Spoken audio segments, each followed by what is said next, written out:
Students, welcome to my channel. আমি আজ আবার তোমাদের সামনে নিয়ে চলে এসেছি একটা নতুন ভিডিও। আজকের ভিডিওর মাধ্যমে আমরা ভগিনী নিবেদিতা সম্পর্কে কিছু কথা জেনে নেওয়ার চেষ্টা করব। অর্থাৎ আজকের ভিডিওতে আমরা একটা রচনা লেখা শিখে নেব, যার টপিক হলো ভগিনী নিবেদিতা। তাহলে চলো আমরা দেখে নিই যে এই ভিডিওর মাধ্যমে আমরা ভগিনী নিবেদিতা সম্পর্কে কোন কোন কথাগুলো রচনার মাধ্যমে জেনে নিতে পারছি। কিন্তু তার আগে তুমি যদি আমার চ্যানেল নতুন হও তাহলে চ্যানেলটাকে অবশ্যই সাবস্ক্রাইব করে নিও এবং তার নোটিফিকেশনের অলের বেল আইকনটাকে অবশ্যই প্রেস করে রেখে নিও, যাতে আমি যখনই এই ধরনের এডুকেশনাল ভিডিও বানাবো যা তোমার জন্য উপযোগী হবে তা সবার প্রথমে তোমার কাছে পৌঁছে যেতে পারে। তাহলে চলো এবার আমরা ভিডিওটা শুরু করি।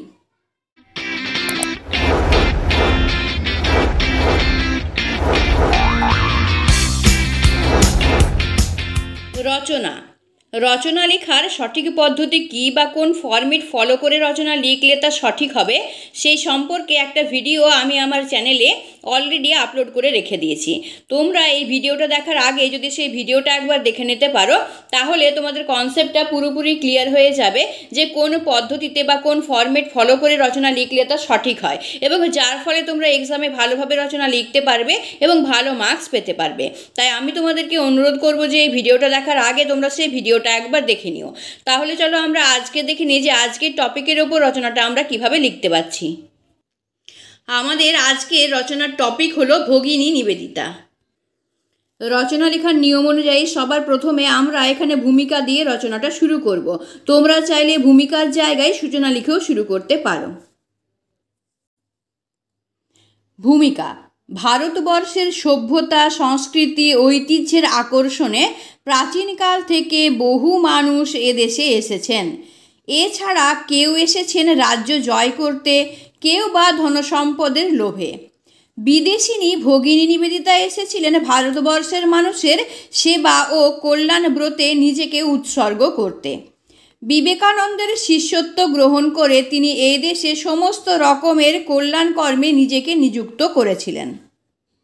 আমাদের পরের পয়েন্টটা হচ্ছে পরিচয়, শিক্ষা ও কর্মজীবন।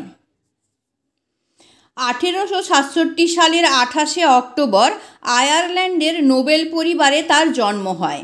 নাম রাখা হয় মার্গারেট এলিজাবেথ নোবেল। মার্গারেটের বাল্যজীবন থেকে নানান জিজ্ঞাসা মনে জন্ম নেয়। নানা বিষয়ে শিক্ষা পেয়ে স্কুল জীবন শেষ করলেন। মাত্র 18 বছর বয়সে শিক্ষয়িত্রীর কাজ নেন।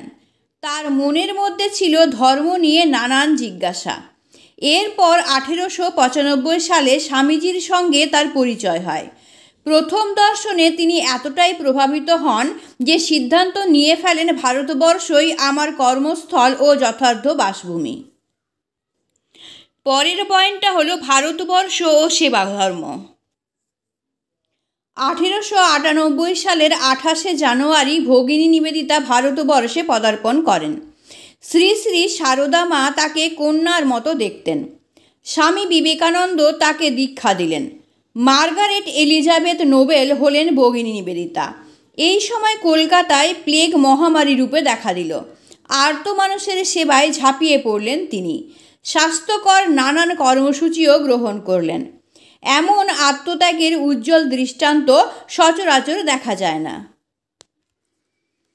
ভারতের অশিক্ষা, দারিদ্র্য, স্ত্রী শিক্ষার অভাব তাকেও পীড়িত করেছিল। স্বামীজির নির্দেশে ও অনুপ্রেরণায় তিনি উত্তর কলকাতায় একটি বিদ্যালয় প্রতিষ্ঠা করেন।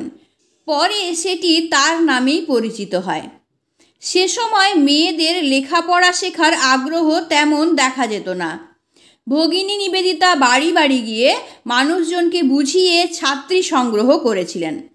স্বাধীনতা সংগ্রামীদের তিনি সাহায্য করেছেন ও প্রেরণা জুগিয়েছেন। বাংলা ও ভারতবর্ষের বহু বিশিষ্ট মনীষীর সঙ্গে তার পরিচয় ছিল।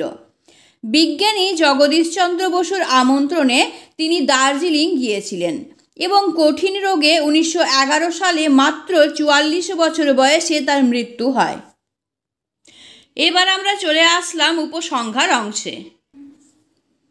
ভগিনী নিবেদিতার সেবাপরায়ণতা, আত্মত্যাগ, দুঃখী মানুষের জন্য করুণা ও সেবা, স্ত্রী শিক্ষার নিরন্তর চেষ্টা, ভারতবর্ষের উন্নতিকল্পে কঠোর সংকল্পব্রত আমাদের বিস্মিত করে। এমন পবিত্র ও শুদ্ধচিত্তের মহীয়সী নারী ভারতবাসীর কাছে চিরনমস্য হয়ে থাকবেন। তাহলে স্টুডেন্টস, দেখলে যে এই ভিডিওর মাধ্যমে আমরা ভগিনী নিবেদিতা সম্পর্কে কত কথা জেনে নিতে পারলাম। তোমরাও কিন্তু ঠিক এইভাবে সুন্দর করে পয়েন্ট দিয়ে এবং সুন্দর করে রচনাটা লেখার চেষ্টা করবে, তাহলেই দেখবে তোমরা এক্সামে ভালো মার্কস পেতে পারবে। তাহলে আজকের ভিডিওটা আমি এখানেই শেষ করছি। পরের ভিডিওতে নতুন কোনো টপিক নিয়ে আবার তোমাদের সামনে হাজির হচ্ছি। ততক্ষণের জন্য বাই, এবং ভিডিওটা দেখার জন্য তোমাদের অসংখ্য ধন্যবাদ।